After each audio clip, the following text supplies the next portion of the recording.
So I marinated my pork in some green seasoning, a little salt and pepper.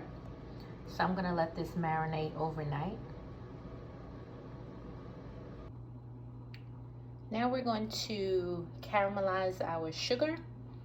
So I started off with a dry pot. I don't have any oil. I'm gonna add my brown sugar in. And we're just gonna sit and wait till this caramelizes.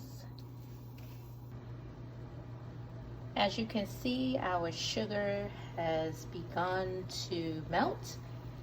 And you see these little bubbles starting. We're gonna cook this down a little further, and then we're gonna add our pork. So the pork is in, and I'm not gonna stir it yet. I'm just gonna sit and wait a few minutes so all the caramelization can continue, and then I'm gonna stir it in a few minutes. You can see my caramelization continue. Now I'm gonna stir up this pork so we can coat all the pieces.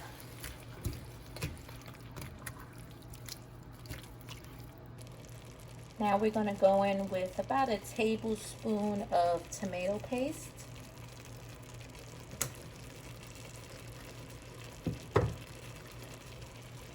And now I have a mixture of green onions, white onion, bell pepper, and a little jalapeno. I couldn't find Scotch bonnet, so I had to use jalapeno for a little spice. Now I'm going to add my lid and let this cook down maybe for about 5 minutes.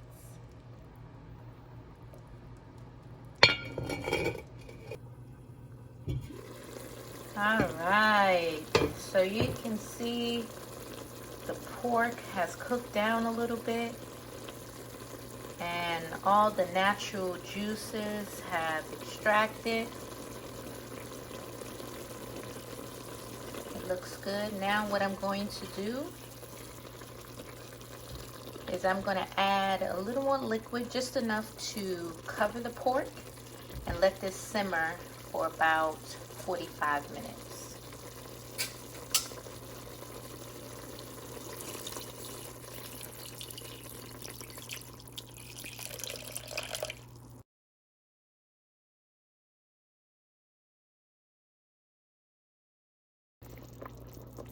All right, so this is what our pork looks like after 45 minutes.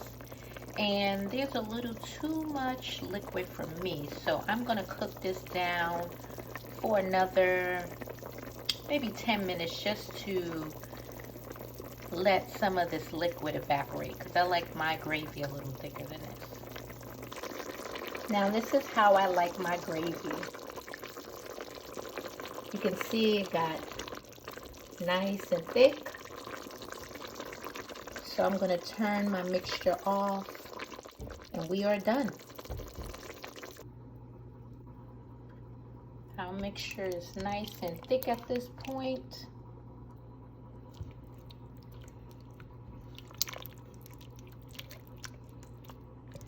And make sure you check for seasoning.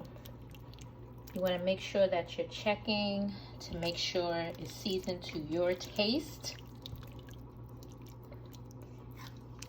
And the recipe is complete. You can serve this with rice and peas or on its own.